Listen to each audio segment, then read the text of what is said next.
pour l'étude de ce jour. Père, au nom de Jésus, nous te bénissons parce que tu nous as rassemblés encore afin que tu puisses nous égayer et pour nous rendre meilleurs pour l'œuvre au nom de Jésus. Nous demandons, Seigneur, que ta puissance et l'impartition de la parole soient vraiment grandes dans toutes les vies ce soir au nom de Jésus. Merci Seigneur parce que nous savons que tu nous as exaucés. Au nom de Jésus, nous prions. Le Seigneur vous a déjà béni, avec vous asseoir. Aujourd'hui, nous amenons devant vous le message intitulé « La rémunération et la récompense éternelle pour les fidèles et les infidèles ». Et nous allons considérer le livre de Luc chapitre 16 et le verset 10. Luc chapitre 16 et le verset 10. Il dit que celui qui est fidèle dans les moindres choses l'est également dans les grandes choses. Et celui qui est infidèle dans les moindres choses sera également dans les grandes choses. Ici, ce sont les paroles du Seigneur Jésus-Christ. C'est le Seigneur lui-même qui est en train de parler, le Sauveur, notre maître, notre enseignant, notre berger, et celui qui nous a amenés hors du désert du péché et qui est en train de nous amener dans la terre de la splendeur, la terre céleste de promesses, le ciel, le paradis. Et il est en train de dire sur le chemin que lorsque nous sommes venus ici dans la foi, la vie que nous menons après avoir pénétré avec la foi doit être une vie de fidélité. Et il dit que nous devons être fidèles dans les moindres choses, les moindres et les grandes choses. Nous sommes fidèles dans les petites choses et nous sommes également fidèles dans les grandes choses de vie. Et la fidélité dont il parle ici, c'est la fidélité pour tous les croyants. Même ceux qui ne sont pas les leaders dans les cellules de soins de maison, ou ceux qui ne sont pas des leaders dans les zones, même ceux qui ne sont pas des coordonnateurs, ceux qui ne sont pas leaders. Il veut que tout le monde soit fidèle. Fidélité auprès de tout le monde. Tout enfant de Dieu, vous êtes sauvé par la grâce, vous êtes sauvé par la foi et vous devez continuer fidèlement dans la fermeté avec le Seigneur. Et il y a une récompense éternelle. Il y a une rémunération éternelle pour ceux qui sont fidèles. Et il y a également une récompense infidèle pour ceux qui sont infidèles. Nous allons considérer trois choses. Numéro 1, nous parlerons de la fausseté et la confiscation du juge. Celui qui est injuste, celui qui est infidèle, celui-là qui n'est pas digne de confiance, il lui amène le jugement. Et il nous dit il parle de la fausseté de sa vie et la confiscation qui se fera de son bureau et de son travail. On va confisquer tous les privilèges qu'il a. Numéro 2, c'est la foi et la fidélité des justifiés. Lorsque nous venons au Seigneur par la foi, nous sommes justifiés. Lorsque nous venons au Seigneur, nous sommes nés de nouveau, nous sommes des enfants de Dieu et nous sommes justifiés par la foi en Christ. Maintenant, la vie du justifié, c'est une vie de foi. Et la vie du justifié, c'est une vie de fidélité. Numéro 3, c'est le fondement de la famille des justes. Le fondement de la famille des justes. Nous allons venir au point numéro 1. Le point numéro 1, nous parlons de la fausseté et de la confiscation du juste, des juges. Alors, nous voyons Luc 16, verset 1. Il dit, Jésus dit aussi à ses disciples, il parlait à ceux qui étaient proches de lui, les gens qui ont laissé le monde et qui sont venus au Seigneur par la parole.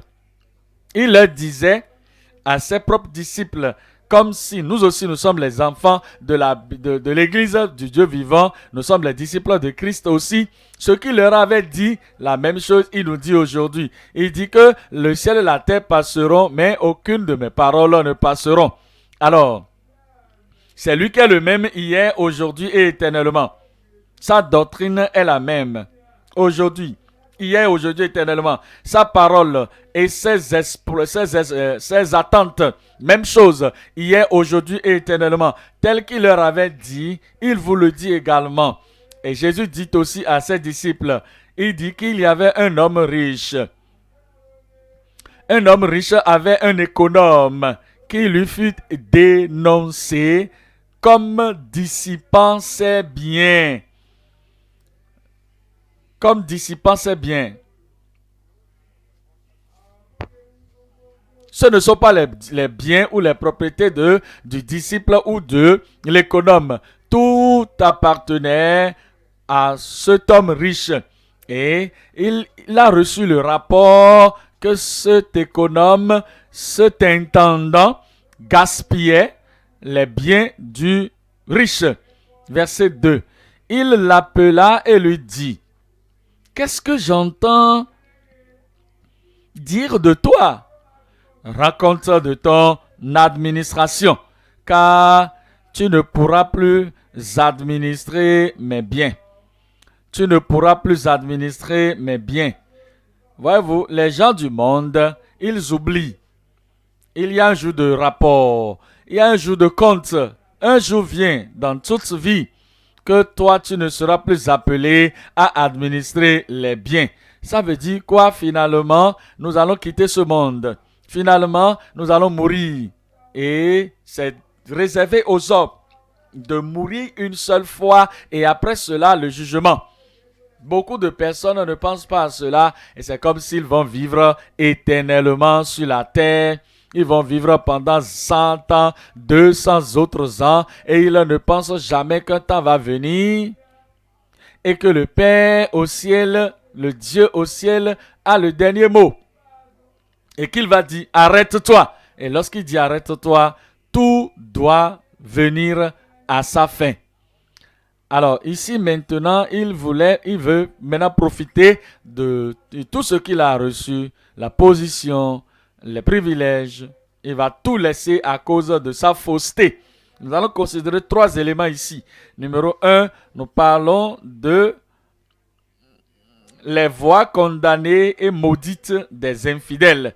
Et le deuxième élément, la sagesse abominable, félicité des injustes. Est-ce que vous n'êtes pas surpris?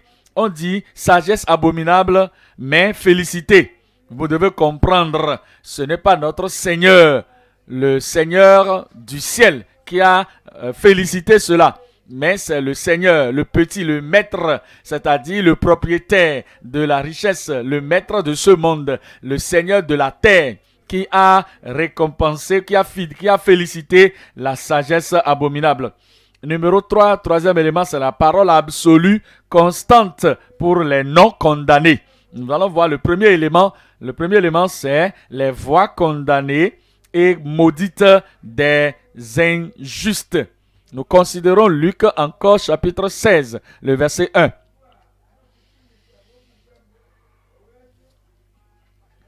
Jésus dit aussi à ses disciples, un homme riche avait un économe qui lui fut dénoncé comme dissipant ses biens.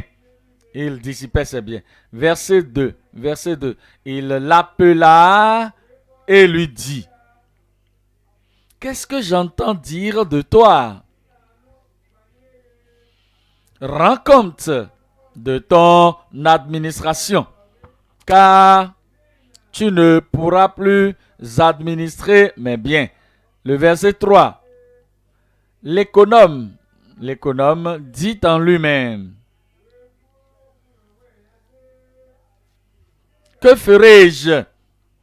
Je lui aurais dit si j'étais là-bas.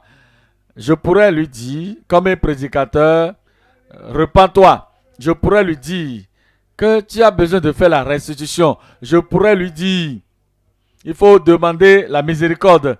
Je pourrais lui dire, descends de ton piédestal et humilie-toi, afin de ne pas perdre le privilège que tu as. Mais je n'étais pas là, tu n'étais pas là. Maintenant que je suis avec toi et que toi tu es l'intendant là, si tu es retrouvé infidèle, si tu es retrouvé injuste, qu'est-ce que tu dois faire? Repens-toi, confesse et fais les restitutions nécessaires. Que dois-tu faire? Il faut plaider pour la miséricorde, plaide pour la grâce de Dieu. Que dois-tu faire? Prie et retourne-toi pour avoir la transformation, un changement de cœur, un changement de vie, un changement de direction. Mais lui, qu'est-ce qu'il a dit? Il dit, que ferai-je? Puisque mon maître m'ôte l'administration de ses biens, travailler à la terre, non, je ne peux pas. Moi, je ne veux pas aller à la terre. C'est seulement les orgueilleux qui peuvent rejeter ce qui est disponible. Il dit, je ne le puis. Il continue, mendier, non, j'en ai honte. Pourquoi as-tu honte? Tu dois porter les conséquences de tes actions. Et si cela doit t'amener à aller commander, ou à demander, ou à mendier, je crois que c'est mieux que de sortir maintenant pour aller changer les numéros de compte et aller voler ou aller détourner. C'est mieux d'aller mendier et tu vas devenir un croyant. La sainteté est meilleure que l'orgueil. La sainteté est meilleure que le rejet, que tout que ce soit qui soit disponible. Il a dit non, ce que je vais faire c'est ceci. Verset 4, il dit, je sais ce que je ferai. Je suis déterminé. J'ai conclu. Je veux faire ceci. Alors, je sais ce que je ferai. Lorsque je serai renvoyé, pour qu'il y ait des gens qui me reçoivent dans leur maison. Il recherchait maintenant des amis, des soutiens. Mais il les recherchait de la façon la plus mauvaise. Il y a des gens qui pensent que une mauvaise chose qu'ils ont fabriquée, qu'ils ont fait, va justifier la faim.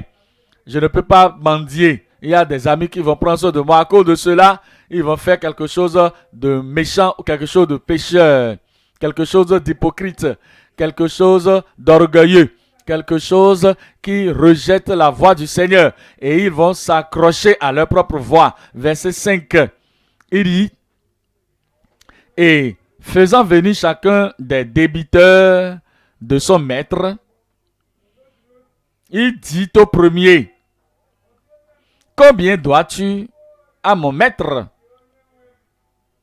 Combien dois-tu à mon maître? Ce n'est pas combien me dois-tu. Personne ne lui devait. Les gens devaient à son maître. Et il y a des gens qui vont utiliser ce qui appartient à leur maître, ce qui ne leur appartient pas, ce qui leur appartient, laisse ça. Ils gardent ça jalousement. Ce qui leur appartient, protège ça jalousement. Ils préservent ce qui leur appartient. Mais ce qui appartient aux autres, ils sont prêts à gaspiller cela, à l'utiliser n'importe comment. Il dit, combien dois-tu à mon maître? Verset 6. L'autre répondit, 100 mesures d'huile. Et il lui dit, prends ton billet, assis-toi. Vite, fais-le vite. On n'a pas de temps, à perdre. Vite, fais ça. Et écris 50. Il a envoyé 50% chez lui. Est-ce qu'il a aidé l'homme? Non. Il était en train de réserver les 50 pour que lorsqu'il sera renvoyé de son travail, il puisse envoyer pour dire, est-ce que tu te rappelles? Alors, il y a 50 avec toi, non? Donne-moi un peu dedans. Il était en train de faire ça pour lui-même. Le verset 7, il dit ensuite à un autre, et toi, combien dois-tu? 100 mesures de blé, répondit-il. Et il lui dit, prends ton billet et écris 80.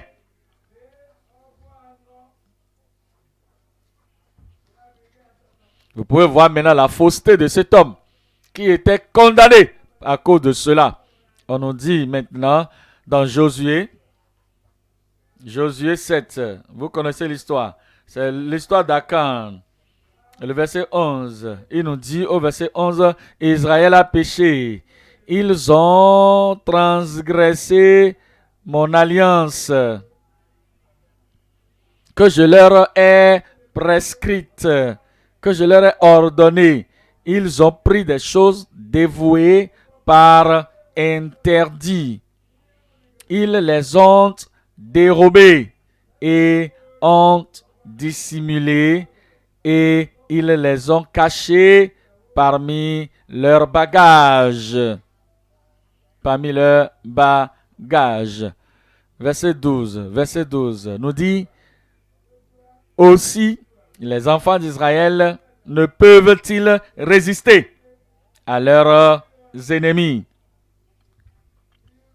L'hypocrisie, la fausseté, le mensonge, les tromperies ont des conséquences négatives sur les personnes qui les perpètrent, les femmes qui fabriquent, l'homme qui fait ces choses, ou l'intendant, ou le membre de la famille de la foi qui le fait. Et c'est pour cette raison qu'ils se sont détournés de leurs ennemis parce qu'ils avaient reçu ou pris des choses maudites. Il a touché les choses maudites et la malédiction est descendue sur lui. Si vous lisez l'histoire, vous allez voir, vous rappelez-vous de l'histoire, ils sont allés en guerre.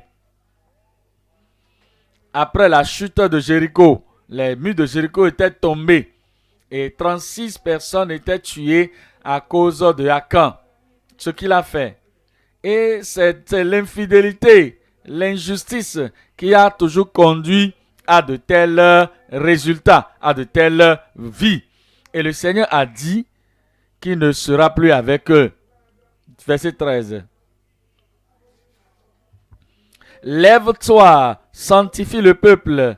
Tu diras, sanctifiez-vous pour demain, car ainsi parle l'Éternel, le Dieu d'Israël. Il y a de l'interdit au milieu de toi. Israël, tu ne pourras résister à tes ennemis jusqu'à ce que vous ayez ôté l'interdit du milieu de vous. Regardez Zacharie 7. Je voudrais dire Zacharie 5. Zacharie chapitre 5 verset 3. Zacharie 5 verset 3. Et il me dit, c'est la malédiction qui se répand sur tout le pays. Ce n'est pas limité seulement à celui-là, à cette localité, dans ce village ou à cette compagnie, à cette entreprise, cette corporation. Non, toute la terre, tout le pays. Car selon elle, tout voleur sera chassé d'ici. Et selon elle, tout parjure sera chassé d'ici. Seront tous chassés, les voleurs et ceux qui parjurent. Et il dit, de là répand, dit l'Éternel des armées. Il y a une malédiction de Dieu et là, le jugement de Dieu, la condamnation de Dieu qui suit tout le monde, toute personne, tout homme et toute femme qui se trouve infidèle. Et toute personne qui se trouve infidèle, il y a de la malédiction qui les suit. Numéro 2, deuxième élément, c'est la sagesse abominable, félicité des injustes. Le chapitre 16 de Luc 16.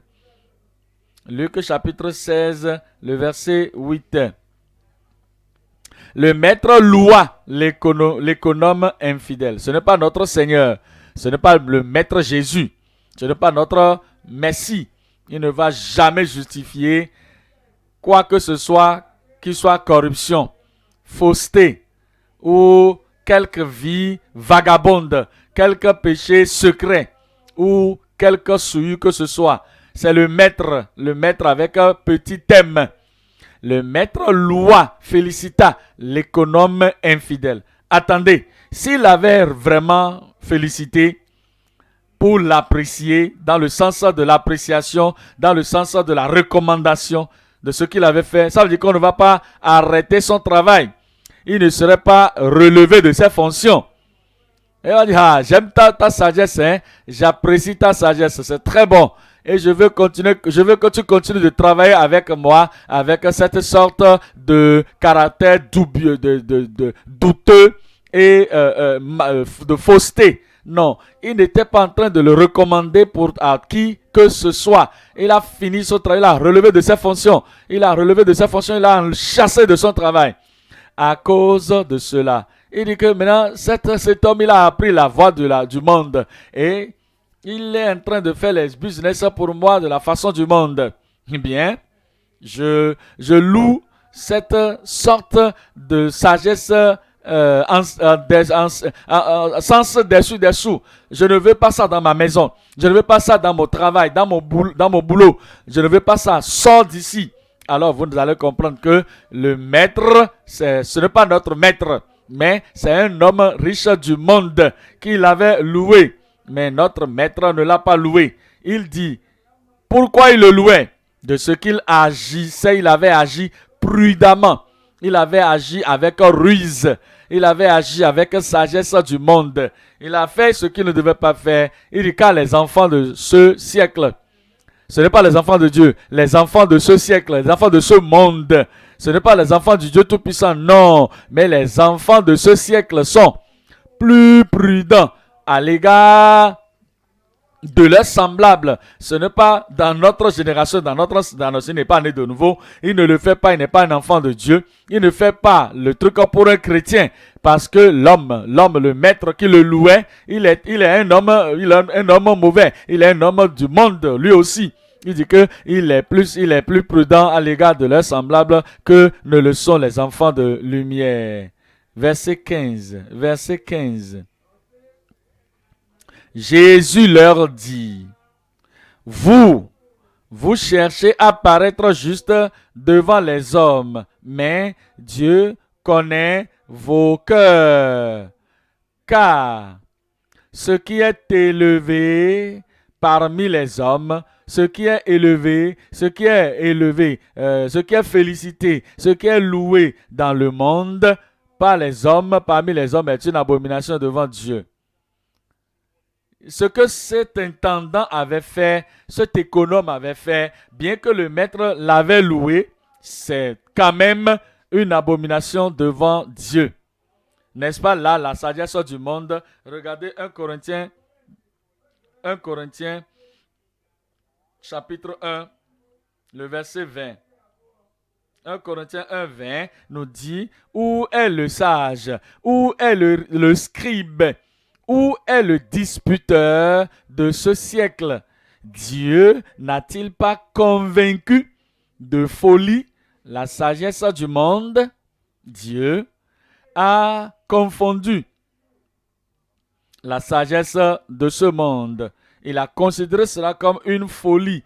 Et le verset 21, car puisque le monde avec sa sagesse n'a point connu Dieu dans la sagesse de Dieu. Cette sagesse du monde, avec les enfants de ce monde, ils sont plus sages que les enfants de Dieu. Cette sagesse qu'ils possèdent, ce n'est pas une sagesse qui est recommandée par Dieu, mais le maître l'avait recommandée, mais malgré cela, cette sagesse va les enlever du salut, va les enlever de Dieu, du royaume de Dieu. Et c'est la sagesse pour les choses matérielles, la sagesse qu'ils reçoivent dans les livres du monde. Mais ce n'est pas une sagesse qui va leur permettre d'avoir le salut. C'est une sagesse qui est déplaisante à Dieu par la prédication qui est faite. Il dit qu'ils n'ont pas la sagesse de Dieu et il y a plus Dieu de sauver les croyants par la folie de la prédication. Alors vous devez être saints et sages. Et vous devez être transparent et juste. Et vous allez progresser. Que vos livres, que votre compte, que votre comptabilité soit vraiment pure, transparente. Afin que lorsque les auditeurs viennent, on voit tout clairement et tout proprement. Pour que vous puissiez progresser. Et vous dites non. Les gens ne progressent pas comme ça dans le monde. Si vous voulez avoir la prospérité, vous devez passer par les coins. Et faire ceci, faire cela, couper par les coins et faire ceci, faire cela. Non, c'est ce que les gens font dans le monde pour réussir. Mais avec ça, vous n'allez jamais avoir la sagesse ou jamais avoir le salut avec Dieu. Quelle sorte de sagesse ça? Vous allez dans Jacques 3, verset 15. Jacques 3, verset 15. Cette sagesse n'est pas celle qui vient d'en haut, mais elle est terrestre, charnelle, diabolique. Terrestre, charnel, diabolique. Nous allons passer maintenant au point numéro 2. Le point numéro 2, nous parlons de la foi et la fidélité excusez-moi, troisième élément plutôt, c'est la parole absolue constante pour les non-condamnés. Si nous voulons être des non-condamnés, des incondamnés, au dernier jour, nous devons nous accrocher à la parole de Dieu. La parole qui demeure, la parole qui restera pour toujours. Il nous est dit dans le livre de Psaume, Psaume 119, verset 1. Il dit, Psaume 119, verset 1, Psaume 119, le verset 1. Le Psaume 119, verset 1, il dit que bénis, heureux ceux qui sont intègres dans leur voie, qui marchent selon la loi de l'Éternel. Ceux qui sont dans leur bureau et qui n'écrivent pas des bêtises. Ils ne mentent pas avec leur bic. Ils sont transparents. S'il y a quelque chose qui manque, ils vont rester là et chercher avec tous les moyens pour pouvoir finir la journée avant de fermer le livre des comptes. Ils vont tout faire pour voir que les soldes sont vraiment équilibrés avant de sortir de leur bureau. Ils sont transparents. Ils travaillent avec le Seigneur. Ils travaillent dans l'œuvre du Seigneur avec abnégation. Le verset 9, il dit, comment le jeune homme rendra-t-il pur son sentier? En se dirigeant d'après ta parole. Nous devons nous souvenir de la parole à tout moment. Tout ce que nous avons appris dans la parole, nous ne le laissons pas dans l'église. Et lorsque nous nous retrouvons dans notre bureau, nous faisons comme les autres officiers ou les autres ouvriers du bureau. Non, le verset 11, il dit, je sais ta parole dans mon cœur, afin de ne pas pécher contre toi.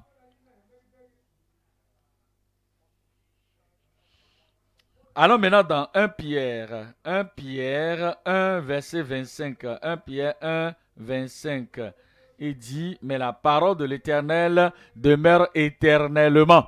La parole par laquelle nous vivons, la parole par laquelle nous travaillons, la parole par laquelle nous agissons avec les gens, la parole par laquelle nous faisons tout ce que nous faisons, c'est une parole qui demeure éternellement et cette parole est celle que excusez-moi, c'est celle qui vous a été annoncée par l'évangile. C'est vrai, c'est ça. Alors, point numéro 2 à présent, c'est la foi et la fidélité des justifiés. La foi et la fidélité des justifiés.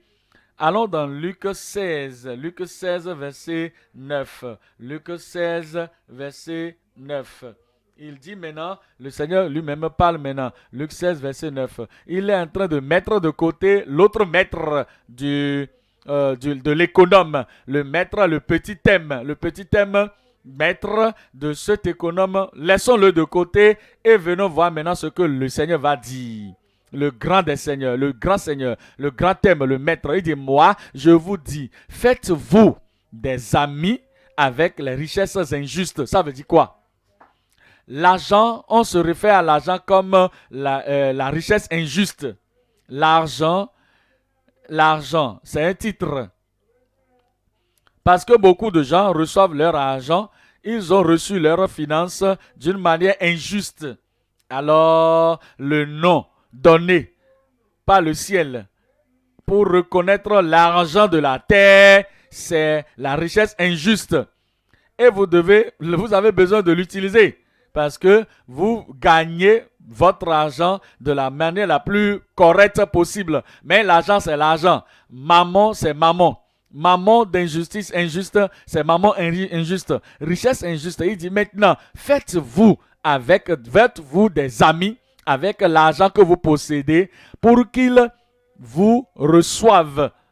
C'est-à-dire que lorsque vous serez mort, parce que vous avez de dépenser votre argent par la manière juste appropriée, en achetant des traités pour partager aux gens. Et les gens maintenant, lorsque vous allez quitter la terre pour le ciel, lorsque les gens sont morts, qui vont passer là-bas, parce que tu as dépensé ton argent de façon généreuse pour contribuer dans l'église et faire des choses pour gagner des âmes. Et votre argent a été utilisé pour gagner des gens, prêcher l'évangile, bâtir l'église locale ou bâtir l'église nationale ou bâtir le camp de rassemblement ou bâtir une équipe, supporter l'équipe qui est en train de faire l'évangélisation, utilisez votre argent de cette façon et faites-vous amis avec les gens qui vont venir après le monde et qui ne vont pas avoir de relation avec nous. Alors les gens vont mourir après vous. Ils seront au ciel avant que vous ne serez là-bas. Ils seront en train de vous attendre et ils vont dire, ah, si ce ne fut pas à cause de lui, de tel monsieur, de tel frère, de telle soeur, de telle personne qui m'avait aidé, qui m'avait aidé avec ses richesses, où est-ce que je serai aujourd'hui? Il dit, et lorsqu'ils sont injustes pour qu'ils vous reçoivent dans les tabernacles éternels.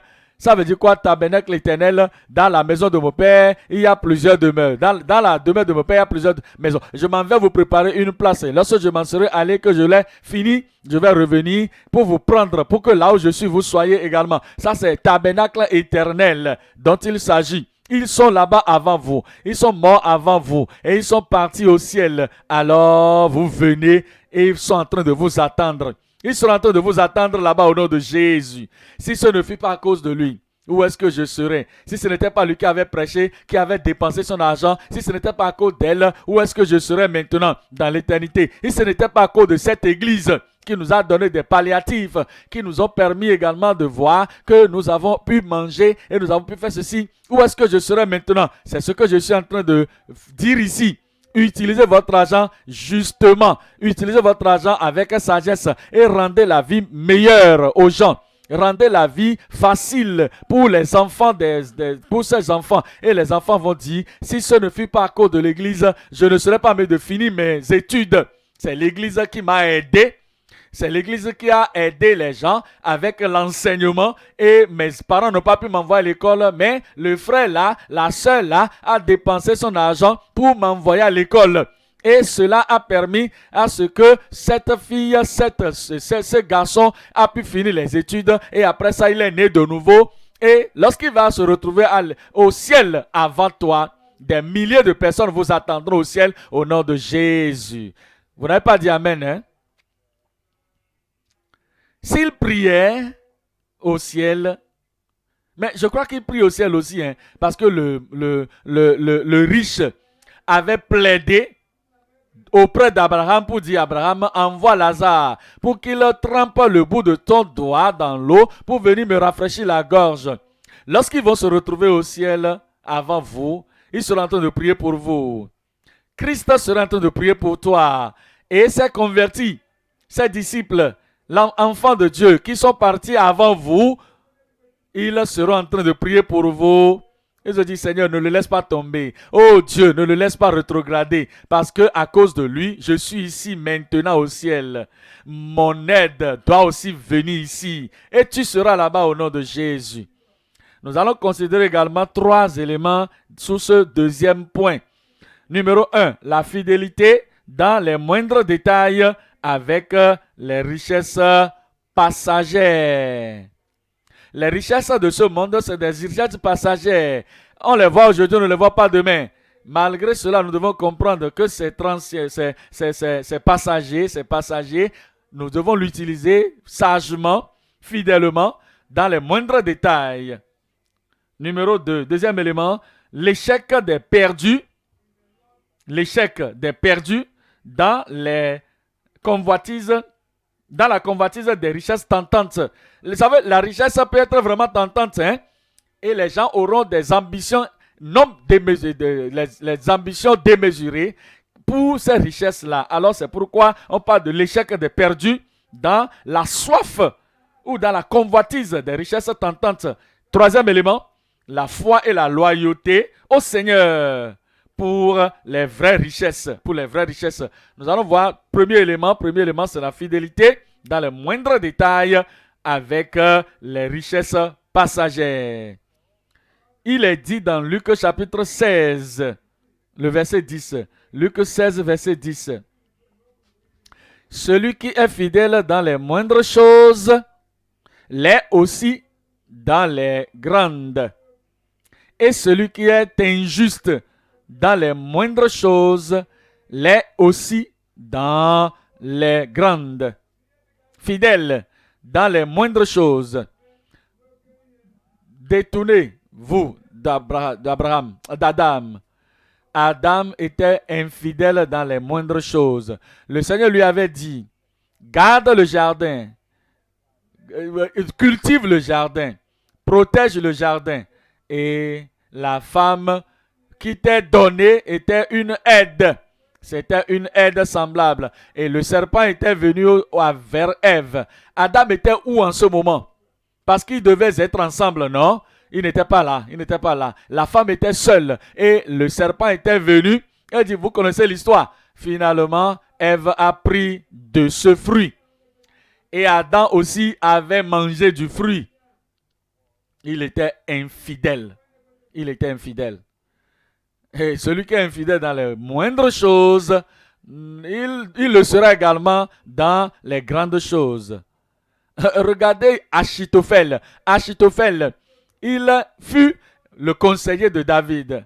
Il avait conseillé David. Et toutes les fois qu'il conseillait, il était vraiment un vrai conseiller. Un conseiller comme un ange. Maintenant, Absalom était infidèle à son père. Et Achitophel s'est joint à Absalom. Et Achitophel maintenant a conseillé Absalom comment il va détruire son père David. Il va enlever et détrôner son père. Faire un coup d'état pour l'enlever. Achitophel, en tant que conseiller, il était infidèle. Revenez maintenant dans la maison de Potiphar. Potiphar avait une femme et il avait également un serviteur. Dans cette maison, vous avez une femme infidèle et un serviteur fidèle. Mais ce n'était pas connu de ce monsieur. La femme est venue pour dire, hé jeune homme, viens ici, fais ceci. Tu dois relâcher la tension que tu mets dans ton corps là. Dégage-toi un peu. Infidèle au mari. Mais Joseph a dit, comment moi je peux faire un truc pareil et pécher contre mon Dieu? Il était fidèle. Dans votre vie là, toute action, ce n'est pas ce que vous dites, ce que vous faites dans l'église, ce n'est pas ça. Oui, ce que vous faites dans l'église, vous devez être fidèle. Oui, c'est vrai. Mais dans votre maison, vous devez être fidèle à votre mari. Vous devez être fidèle à votre femme.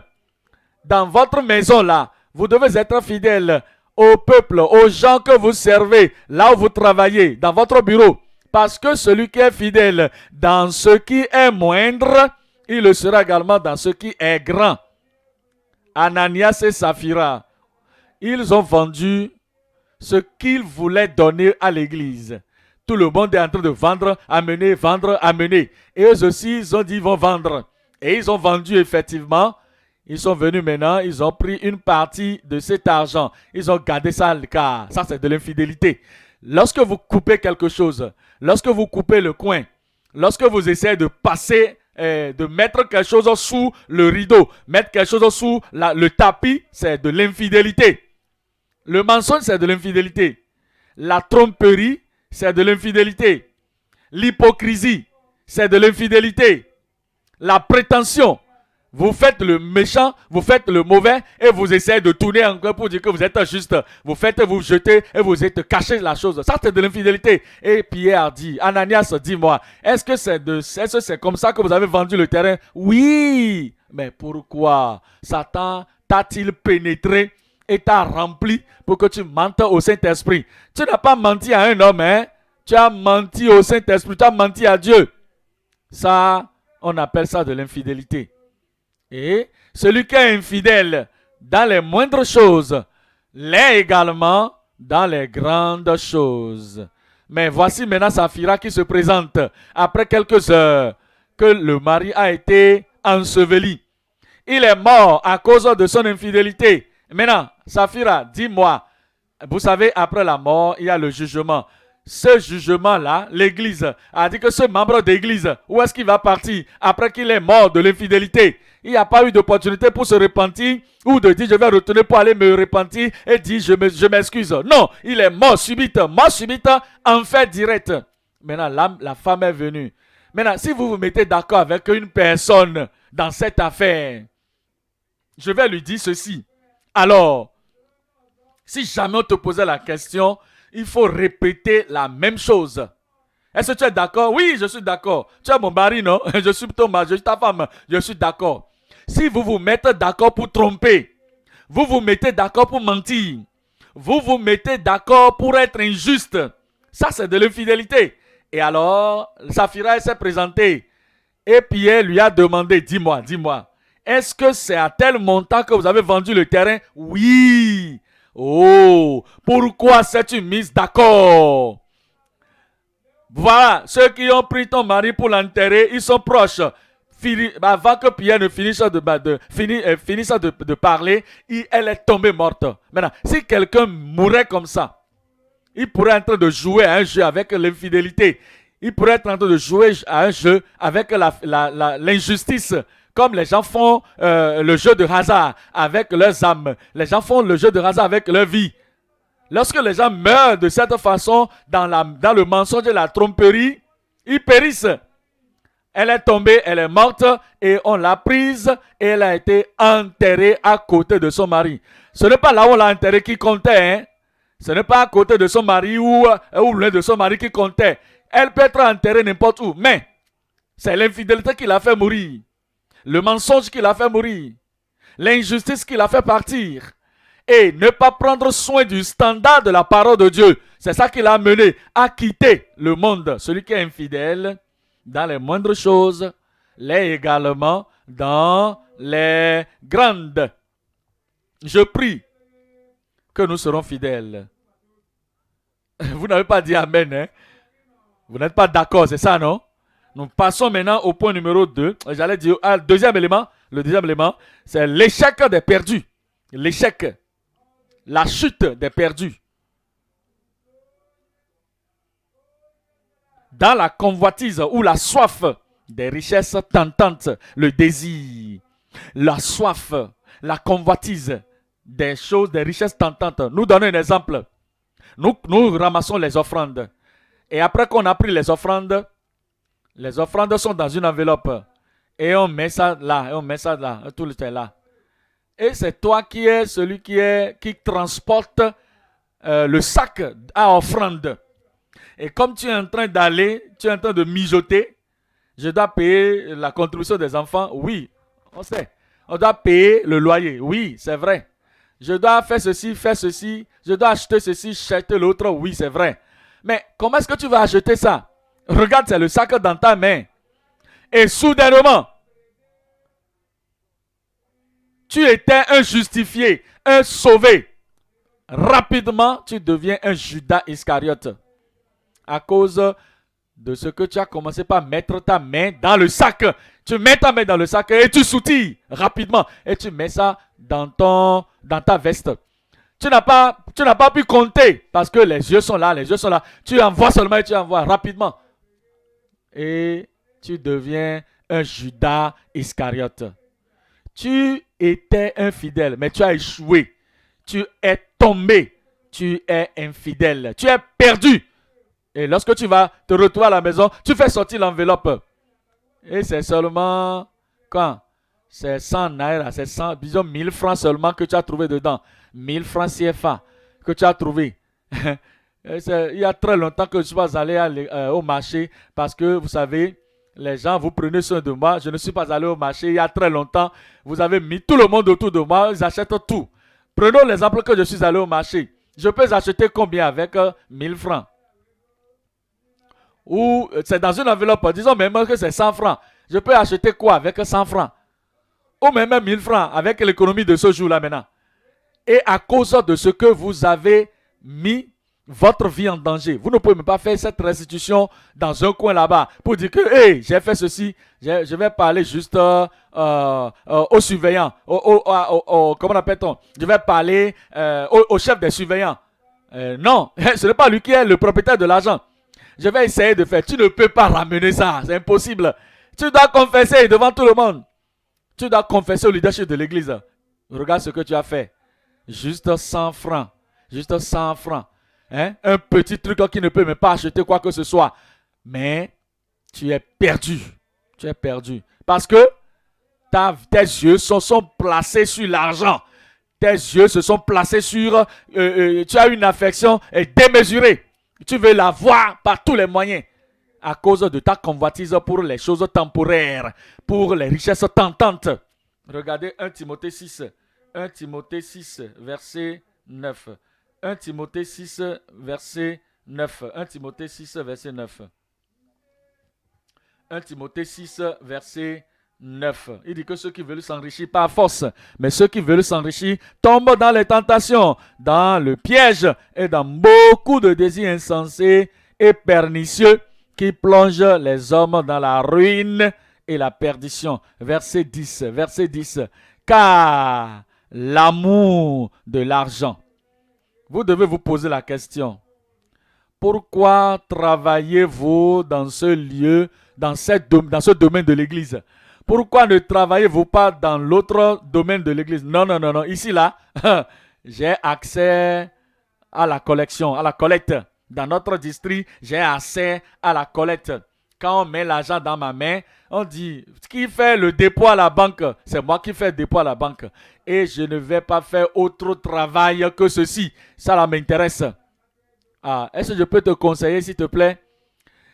Si ce domaine de travail que tu as dans l'église fait avec l'argent, et c'est toi qui dois traiter l'argent, et c'est ta main qui touche l'argent, dès que l'argent touche ta main, cela s'accroche à ta main, ça ne va pas sortir pour aller à la banque, et c'est toi qui serais infidèle dans ces richesses tentantes, et ta femme est au courant de ça. Madame, Saphira, est-ce que tu sais ce que ton mari est en train de faire?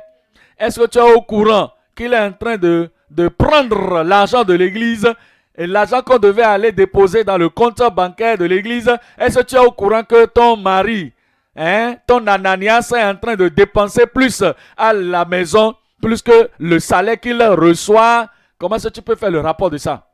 Alors, lorsque Akan devait être perdu, devait être lapidé, c'est toute sa maison qui était lapidée. Parce que la femme et les enfants mangeaient plus que le mari ne gagnait. C'est toute la maison, parce qu'ils étaient au courant qu'il avait amené le truc, avait creusé et avait mis et avait couvert. La femme était au courant et les enfants l'avaient su également. Et à cause de ce qu'ils s'étaient tus, tous étaient morts. Tous étaient morts. Tu as troublé Israël. Maintenant, l'Éternel te trouble. C'était le langage de Josué. Ça, c'est le jugement de Dieu. Si votre femme, vous savez que votre mari est en train de voler. Mari, vous savez que votre femme est infidèle à propos des choses de l'argent tentant. Vous devez parler pour aider votre mari. Parler pour aider votre femme. Il ne peut pas le faire. Il a honte de le dire. Il a honte de le faire. Et je ne peux pas aller travailler la terre. Je ne peux pas aller mendier. J'ai honte. Il faut l'aider pour parler. Pour que ce n'est pas discipline. Discipline de l'église, ça ne veut rien dire. On va le discipliner. Ça veut dire quoi? Il faut l'aider pour qu'il ne perde pas en enfer. Parce que l'enfer, c'est pour toujours. À cause de l'infidélité, il va finir en enfer. Ça, c'est pourquoi il dit que l'amour de l'argent est une racine de tous les maux. Et quelques-uns, en étant possédés, se sont égarés loin de la foi. Ils ne sont plus dans la foi. Ils sont partis. Lorsque quelqu'un devient infidèle, il n'est plus dans la foi. Il n'est plus dans la foi. Et il dit que vous devez les aider. Ils se préparent ainsi et ils se sont jetés eux-mêmes dans bien des tourments. Troisième élément, nous parlons de la foi et la loyauté au Seigneur pour les vraies richesses.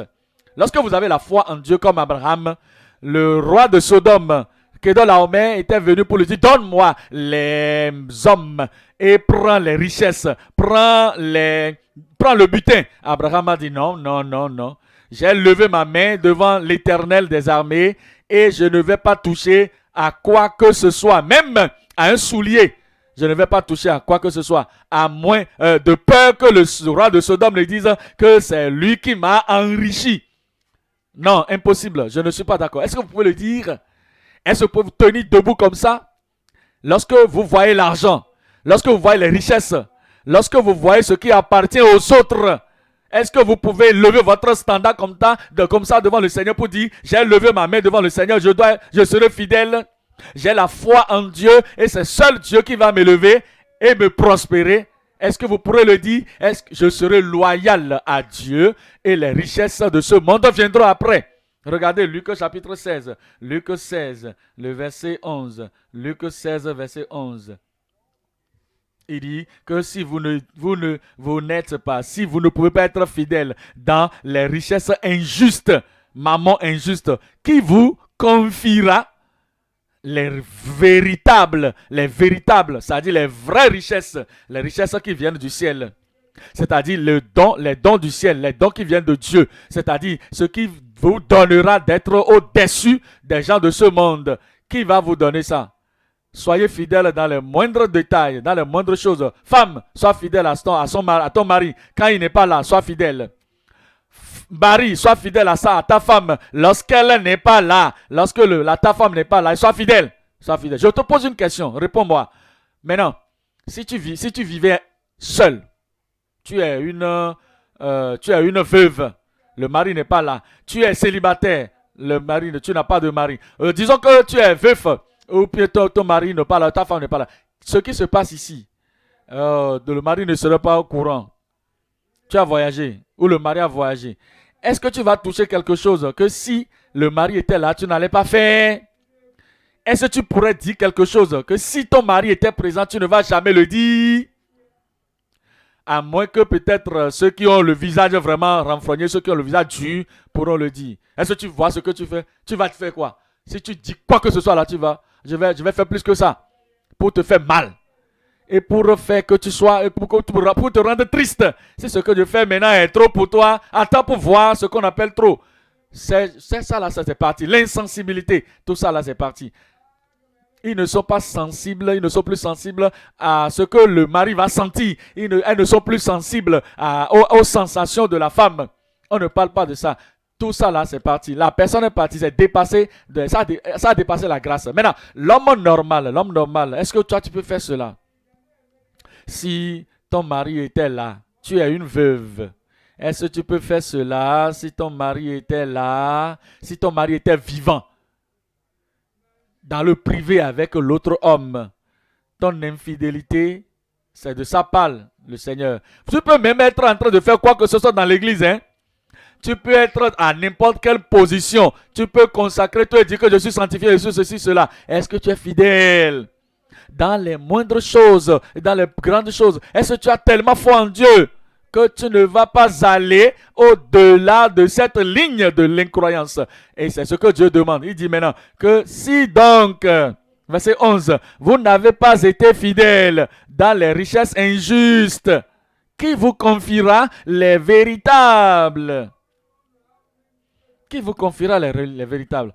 Et dès que vous êtes infidèle ici dans votre parole, infidèle dans votre session dans la tromperie, infidèle dans l'hypocrisie, infidèle là-bas dans les choses qui concernent l'argent, Dieu ne va pas mettre vos mains dans les véritables richesses. Dieu ne va pas le faire. Il veut que nous soyons fidèles afin qu'il puisse nous confier de bonnes et de grandes choses. Maintenant, vous devez rechercher dans votre vie. Examinez-vous ce que vous faites dans le privé. Ce que vous faites très loin de l'église. Ce que vous faites lorsque vous voyez l'argent.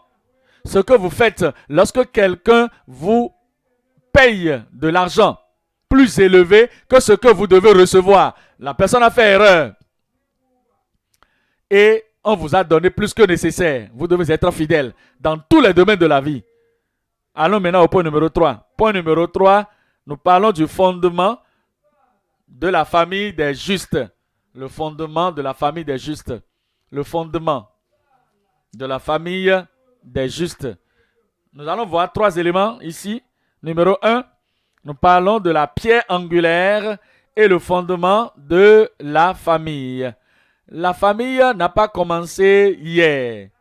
La famille n'a pas commencé lorsque la nation a eu son nom. Vous comprenez ça? Notre pays a existé même avant que ceux qui nous ont dirigés de par le passé sont venus. Et avant qu'ils ne viennent de dire qu'ils ont amené le nord et le sud ensemble, avant même qu'ils ne nous appellent, ils ne nous donnent le nom, que nous portons dans notre pays, la famille a existé avant ce temps. Et avant même que les continents ne soient connus, les différents continents ne soient connus, lorsque Dieu a créé Adam et Ève, ça c'est la fondation, le fondement de la famille. C'est depuis là-bas. Et tout ce que nous pratiquons maintenant, tout ce que nous faisons maintenant, nous devons nous référer à la fondation. Numéro 2, c'est la condamnation pour l'abandon de la famille. La condamnation pour l'abandon de la famille. Et numéro 3, c'est notre engagement et la communion dans la famille. Numéro 1. Nous allons dans Genèse 2. Genèse 2, verset 18. Voici le fondement. Genèse 2, 18. Et l'Éternel Dieu dit, il n'est pas bon que un homme, soit seul. Je lui ferai une aide semblable. Une aide, une seule aide. Alors maintenant, au verset 24. Verset 24. C'est pourquoi l'homme quittera son père, un seul père, et sa mère, une seule mère, et s'attachera, et se mettra ensemble, et se joindra, et s'accolera à sa femme, une seule femme, et les deux deviendront une seule chair. Voilà le fondement de la famille. Nous verrons maintenant dans Éphésiens 5, Éphésiens chapitre 5, le verset 25, Éphésiens 5, 25, Éphésiens 5, verset 24 plutôt. Il dit au verset 24, « Or, de même que l'Église est soumise à Christ, les femmes aussi doivent l'être à leur mari, à leur mari. Dans l'anglais, on ajoute leur propre mari, dans leur mari en toutes choses. » Vous voyez la fondation, le fondement, l'écriture et l'Église.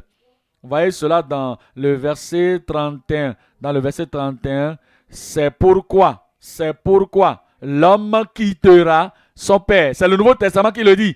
L'homme quittera son père et sa mère. Le Nouveau Testament qui le dit.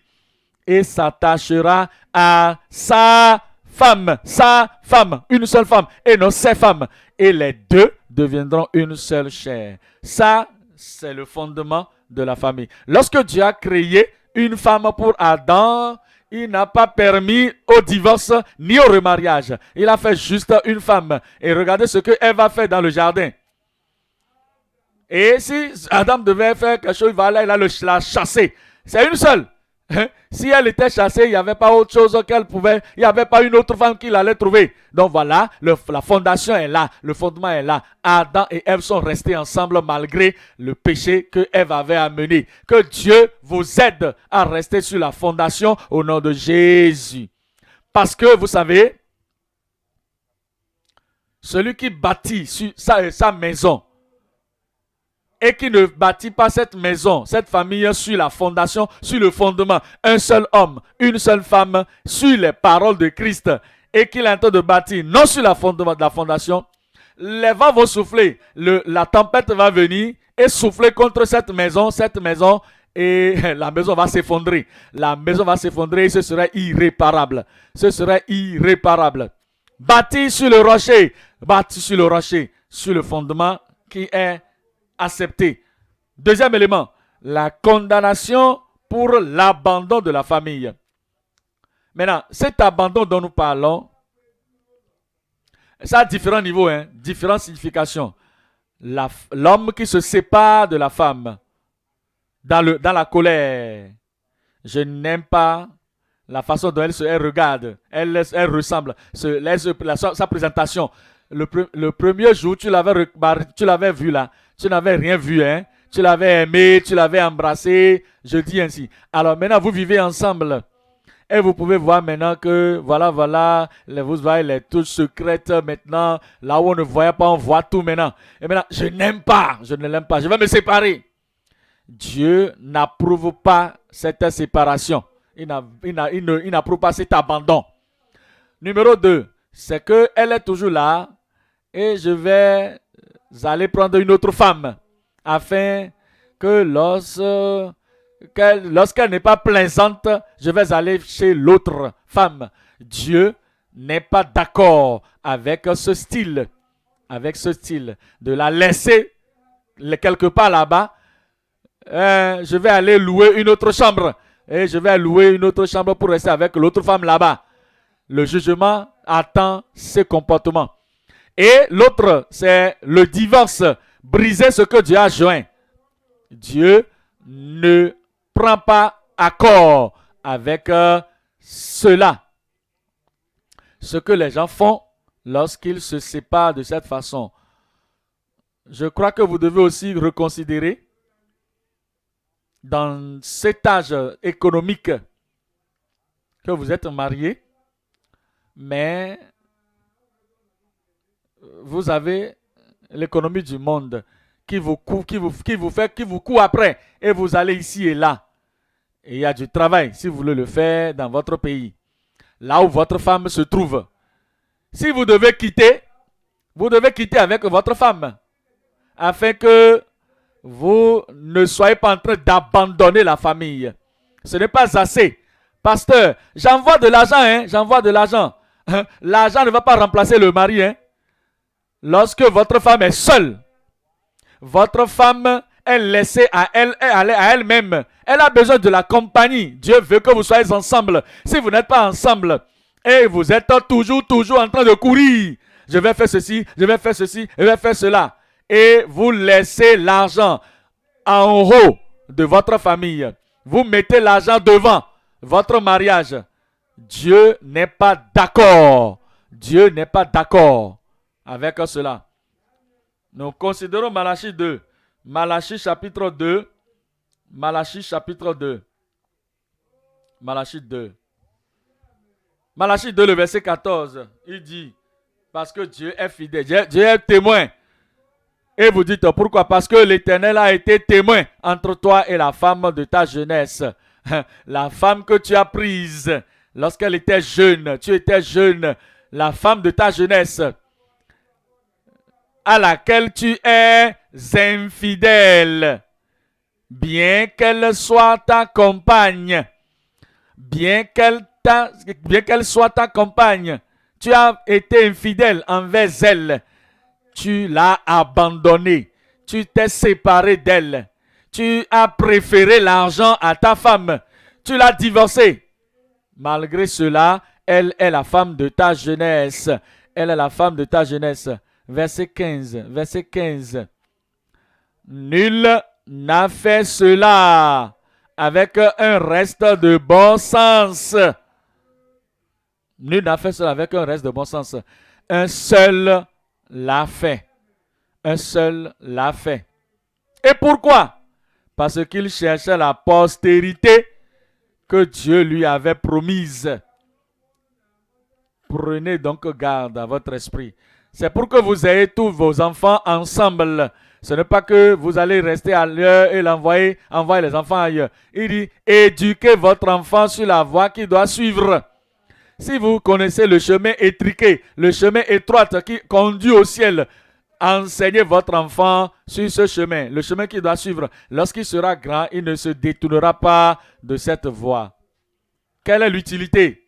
Votre enfant, votre fille, votre garçon a des diplômes sur diplômes. Il a même des doctorats. Il entasse des doctorats. Il a il a invitation ici, invitation là-bas pour marcher, pour travailler là-bas, pour travailler là-bas.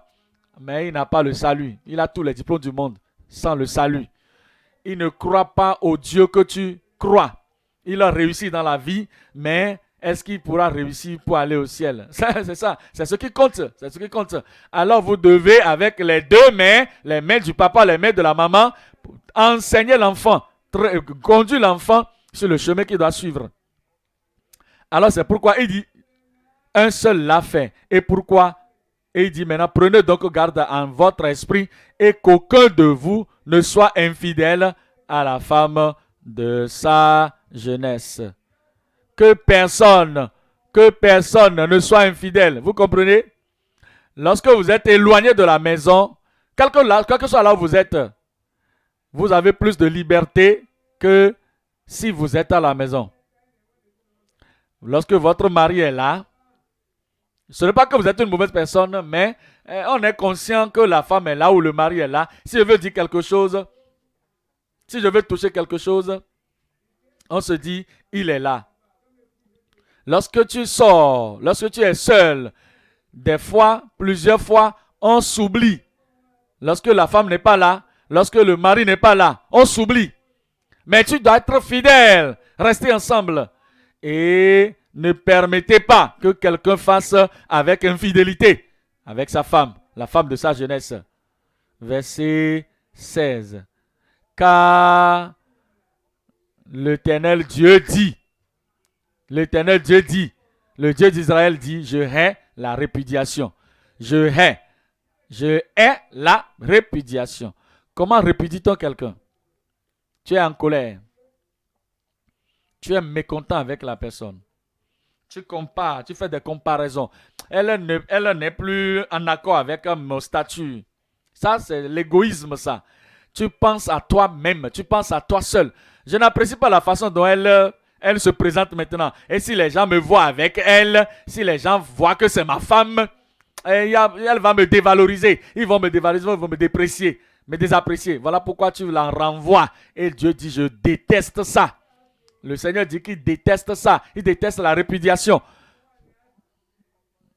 Et celui qui couvre de violence son vêtement.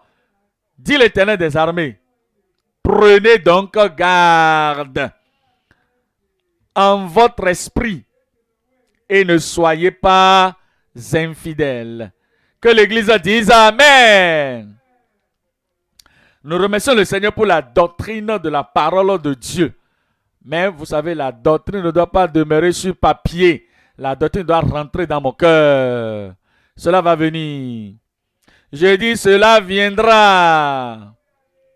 Et la doctrine ne doit pas rester rigide. Prêcher, prêcher, prêcher. Et on prêche précepte sur précepte, ligne sur ligne. On prêche, mais il faut le faire. La bénédiction ne vient pas sur ceux qui prêchent, qui enseignent, qui disent, mais la bénédiction, et ceux qui le font et disent, ils ne pratiquent pas. Si vous devez dire seulement, toutes les femmes à notre programme de leader, on va dire, les femmes, levez-vous. Non, je ne dis pas de vous lever maintenant, non, j'ai hâte de prêcher. Où est votre mari? Il est là-bas. Ok, Marie, lève-toi. Honnêtement parlant, pas de couverture maintenant. Qu'est-ce que tu sais à propos de ta femme? Qu'est-ce que tu sais à propos de ton mari? Dans ta propre compréhension, comme cela dépend de toi, comme un homme peut le dire, une femme peut dire. Est-ce que tu peux dire que ton mari là, comme vous êtes ensemble, vous vivez ensemble, le peu que tu peux voir, est-ce que ton mari peut aller au ciel? Et la femme va commencer par pleurer. S'il vous plaît, ne me permettez pas de parler. Hein. Je ne veux pas parler maintenant. Je ne peux pas parler.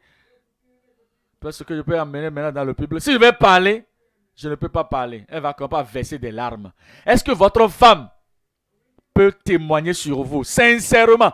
Est-ce que votre femme, de tout cœur, sans réserve, vous portez témoignage que, ou bien nous sommes juste là et nous nous sommes abandonnés? Nous avons nos yeux au dehors sur d'autres personnes, sur d'autres femmes, sur d'autres hommes. Et nous mettons cela seulement dans la bouteille. Je ne veux pas parler de ça. Dieu hait la répudiation. Dieu déteste. Non, je ne peux pas divorcer, non. Ah, ça c'est ma croix. Je vais porter ça. Je vais porter cette croix. Dieu déteste ça. Dieu veut que vous soyez content dans votre mariage. Il veut que le mari soit content. Il veut que la femme soit contente dans le mariage. C'est ce que Dieu veut. Ce n'est pas qu'on va se tolérer. Non, non. L'amour de Dieu, à partir de ce jour, sera établi dans tous les cœurs au nom de Jésus. Je ne dois pas rater votre amen là. Donnez-moi un vrai amen qui va transformer votre famille. Que le Seigneur vous bénisse, la bonne congrégation que vous êtes. Le troisième élément, c'est notre engagement et la communion dans la famille. Ceci maintenant, vous devez avoir l'engagement. L'engagement devait ressortir. Retournez encore au jour du mariage et pensez à comment vous étiez au jour du mariage. Ce que tu avais promis, ce que tu espérais au jour du mariage. Ce que tu tenais le jour du mariage, et prendre l'engagement encore. Il dit que maintenant, comme si c'est aujourd'hui que le jour du mariage est. Et c'était aujourd'hui le jour du mariage. Si vous pensez maintenant à dire le jour du mariage, l'amour que vous aviez, la vie d'ensemble de ce jour, où est-ce que cela se retrouve maintenant? Où est-ce que cela se retrouve? Voilà pourquoi Dieu veut que nous retournions avec le premier amour et nous aimer tel que cela se doit, pour que vous ne pensez même pas, jamais, au divorce ni à la séparation. Hey, pasteur, vraiment, hein, ma femme m'a offensé. Mais qu'est-ce que la Bible a dit? Jésus a dit que si elle t'offensait 7 fois dans la journée et qu'elle revenait pour te dire, Marie, je m'excuse, femme, je m'excuse. Ah, c'est ce que tu dis toujours. Je m'excuse, je m'excuse, je m'excuse.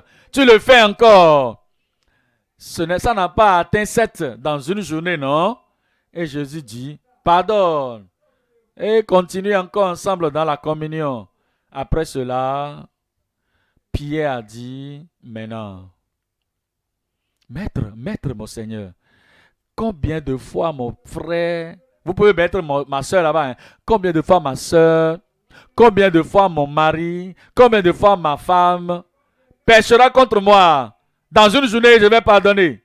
Avant que tu ne répondes, Seigneur, lorsque nous sommes sauvés, lorsque nous sommes sanctifiés, est-ce que c'est jusqu'à 7 fois? Et Jésus lui dit, Pierre, est-ce que tu m'écoutais vraiment? Je n'ai pas dit que c'est pour 7 fois. Dites-moi combien de fois, Église? Dites-le encore, je n'ai pas entendu correctement. Vous allez le dire encore. Pensez à votre femme. Je ne sais pas si vous êtes en train de prendre note, hein? Si vous prenez note de toutes les offenses qu'elle a commises ou de toutes les offenses qu'il a commises dans un livre mondain. Parce qu'il n'y a pas un livre chrétien dans lequel on écrit les offenses. Si vous pensez à votre femme, combien de fois elle a offensé? Elle vous a offensé 7, 70 fois fois 7. Ça veut dire 479 fois. Ça veut dire quoi? Combien de fois avez-vous écrit jusque-là? 300? Continuez d'écrire. 350? Continuez d'écrire. Maintenant, le livre là que vous avez pris, lorsque ce sera rempli là, vous allez faire quoi?